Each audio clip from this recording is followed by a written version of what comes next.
আবার চলে এসেছি তোমাদের কাছে। আজকে আমি বানাচ্ছি সোয়াবিনের রেসিপি। সোয়াবিনের রেসিপি বানানোর জন্য নিয়ে নিচ্ছি এখানে সোয়াবিন সিদ্ধ করার জন্য কড়াইতে দিচ্ছি জল, দিয়ে দিচ্ছি সামান্য একটু নুন। এখন দিয়ে দিচ্ছি সোয়াবিনগুলো সামান্য একটু সিদ্ধ করে নিব।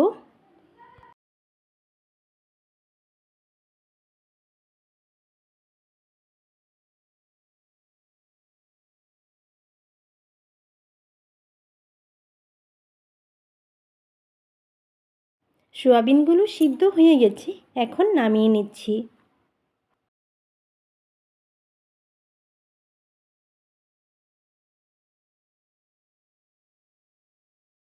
এখানে নিয়ে নিচ্ছি, কেটে নিয়েছি পেঁয়াজ, আলু, টমেটো, রসুন। এখন মশলাগুলো বেটে নিচ্ছি। দিয়ে দিচ্ছি কেটে রাখা টমেটো, দিয়ে দিচ্ছি রসুন, দিয়ে দিচ্ছি কেটে রাখা পেঁয়াজ। সবগুলো একসাথে বেটে নিচ্ছি। মশলাগুলো বাটা হয়ে গেছে। কড়াইতে দিচ্ছি সরিষার তেল,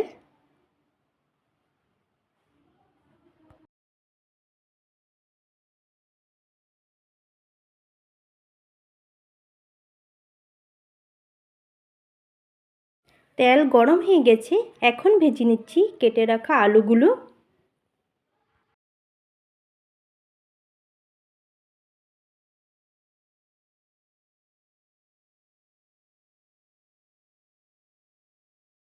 দিয়ে দিচ্ছি স্বাদ মতো নুন, দিয়ে দিচ্ছি হলুদ গুঁড়ো। খুব ভালো করে আলুগুলো ভেজে নিচ্ছি।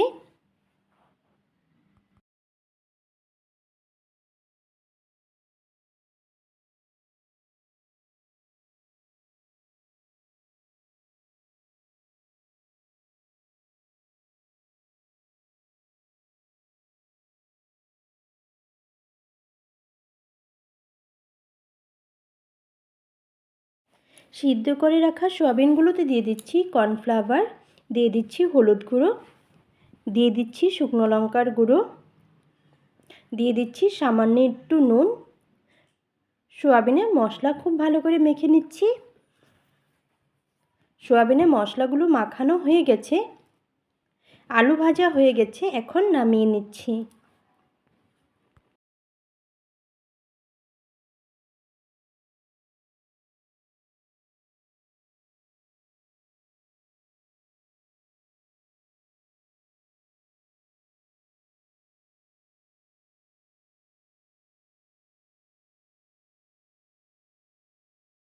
আলু ভাজা তেলে ভেজে নিচ্ছি মেখে রাখা সোয়াবিনগুলো।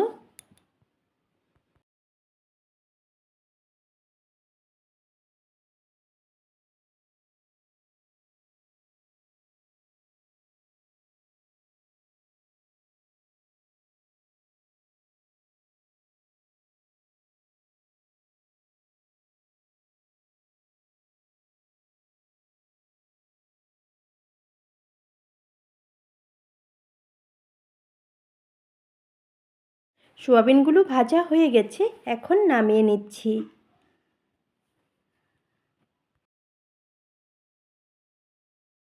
কড়াইতে দিচ্ছি সরিষার তেল, তেল গরম হয়ে গেছে। ফোড়নে দিয়ে দিচ্ছি ডালচিনি, দিয়ে দিচ্ছি ছোটো এলাচ, দিয়ে দিচ্ছি তেজপাতা,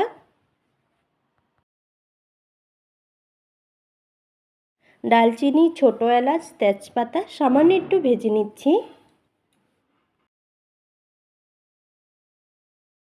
ভাজা হয়ে গেছে, এখন দিয়ে দিচ্ছি বেটে রাখা মশলাগুলো।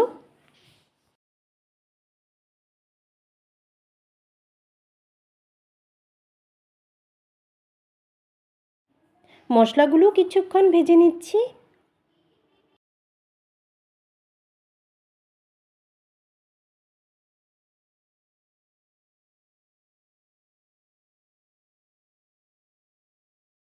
এখন দিয়ে দিচ্ছি পরিমাণ মতো নুন, দিয়ে দিচ্ছি হলুদ গুঁড়ো,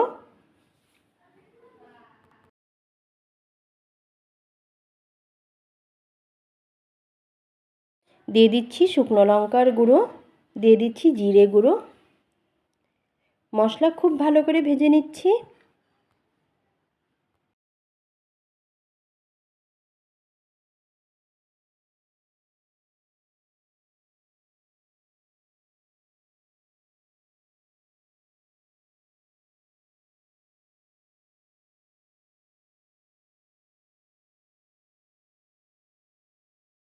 মশলা খুব ভালো করে ভাজা হয়ে গেছে। এখন দিয়ে দিচ্ছি ভেজে রাখা সয়াবিন, আলুগুলো। আলু, সয়াবিন মশলার সাথে আবারও কিছুক্ষণ ভেজে নিচ্ছি।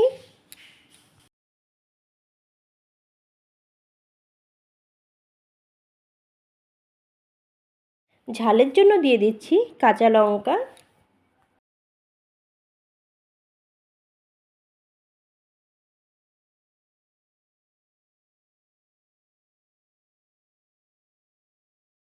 মশলার সাথে সয়াবিন আলু খুব ভালো করে ভাজা হয়ে গেছে। এখন দিয়ে দিচ্ছি জল।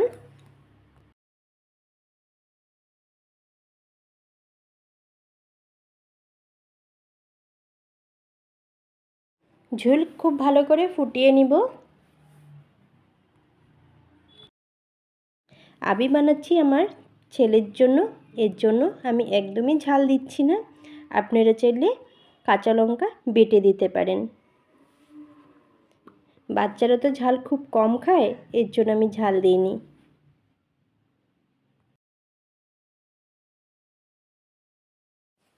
সোয়াবিন আলুর রেসিপি হয়ে গেছে, এখন নামিয়ে নিচ্ছি। আপনাদের যদি আমার এই রেসিপি ভালো লেগেছে, লাইক, কমেন্ট, সাবস্ক্রাইব করে দিও। আপনাদের আমার এই রেসিপি কেমন লেগেছে অবশ্যই কমেন্টে জানাতে কিন্তু ভুলবেন না। পাপা খেয়ে দেখো তো কীরকম হয়েছে।